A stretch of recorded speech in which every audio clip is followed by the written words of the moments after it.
very simple thing, is be ready to receive the people when they come. It's very simple. Today, I met a young man. I spoke to him right before gym. A young man came to my office and said, Imam Siraj, I want to let you know that I took Shahada in, I think, January. New Muslim, right? Very bright young man. And his name, he took the name Tawheed Abdul Noor. By the way, I don't have to tell you this, but I want to say this because I want you to understand that when you become a Muslim, you don't have to change your name. It's something that we impose upon people, right? The person, they took Shahada, become Muslim, said, okay, what name you want to have? What? Yeah, we can change your name. What?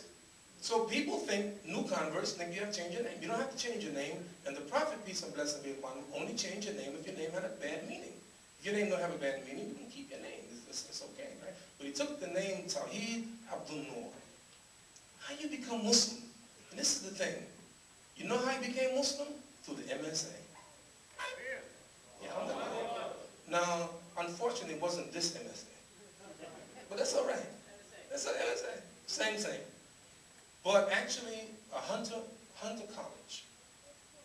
And you know what the Hunter College did? The Muslims, the MSA at Hunter College, you know what they did? Nothing. Because he didn't become Muslim because of MSA. Allah guided him to Islam. And he just went looking for the Muslims. He went looking for the Muslims. And they were just there.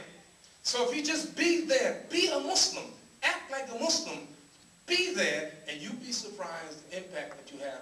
People will become, you'll see one day, they're going to come knocking on your door. They're going to come knocking on the door. People that you look at now, drug dealers, drug addicts, prostitutes, winos, derelicts, bums, all of these people that you look down upon, one day you'll be surprised that these people become Muslim. And I'm saying that when they come, just be there for them. The dawah is one thing, but just be there for them. And then finally, by the way, Sheikh, I'm looking for a woman in the West Coast, Seattle, Washington. Her name is Ann Redding. Ann Redding. Sounds familiar. Ann Redding? Anybody here? That name? Ann Redding, R-E-D-D-I-N-G. Google her name. Last week or 2 weeks ago, she was on every major media. CNN, ABC, CBS, Fox. This woman, an African-American woman, extremely articulate, not Pentecostal. Yeah. Huh? Not Pentecostal. Yes. But no, not Episcopalian. Huh? Yes, she's a priest, but what denomination?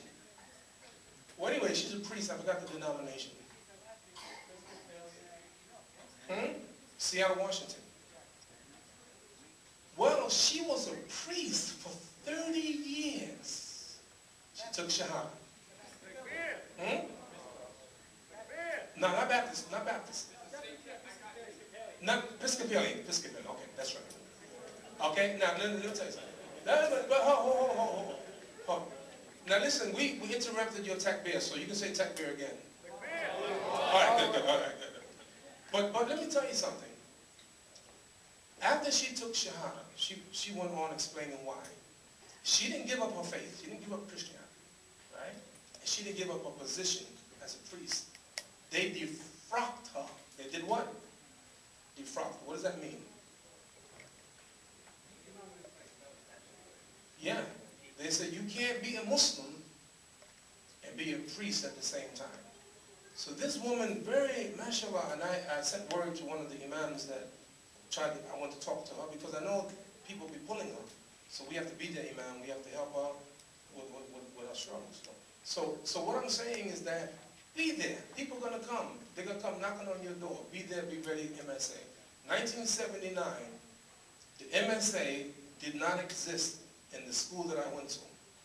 I was a student at New York University. And New York University was not a presence of Muslims on campus, but it was a presence of the people in the Nation of Islam.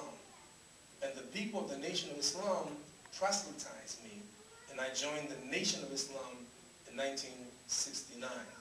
So I'm saying that right now, people are going to make choices about what they're going to do.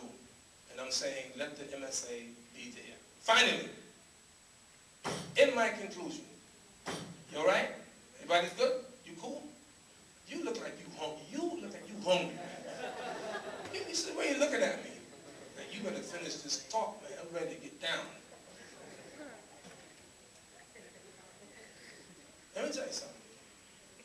I love you. Right? Don't get mad at me. But I'm going to compare you to rats. No, this is good.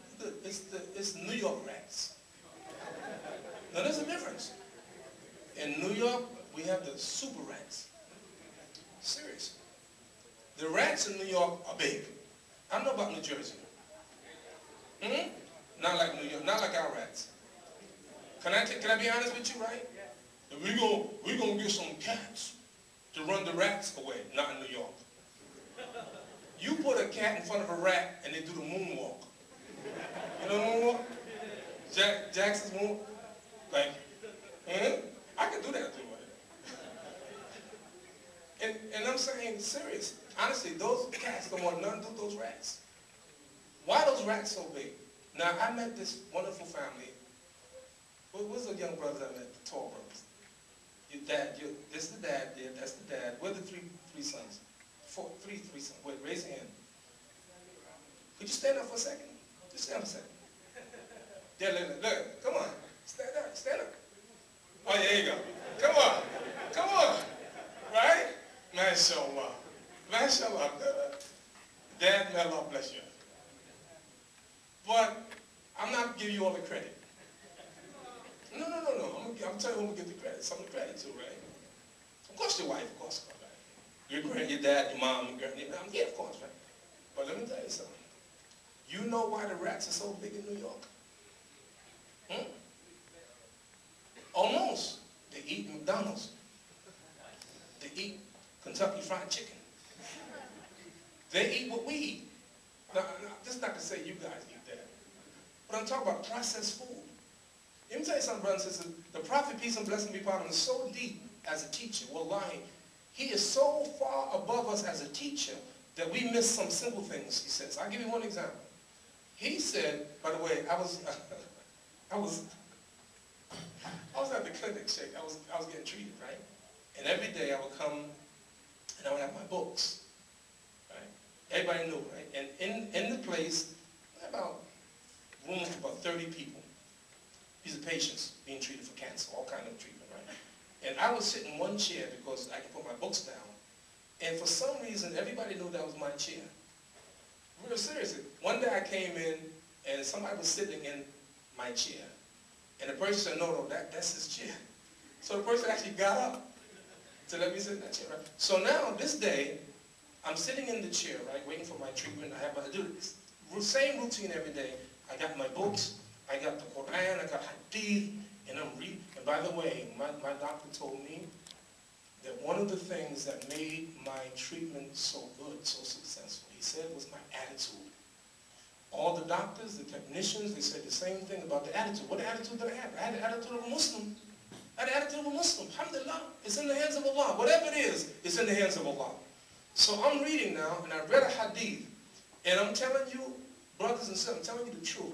I read a hadith. I laughed. I was laughing. I was on the floor. I was just crying.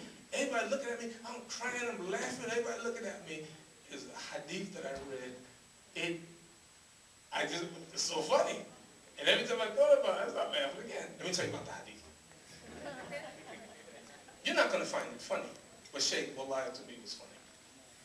You know the Prophet ate with three things, right? Sallallahu alaihi wasallam. And he said that when you eat,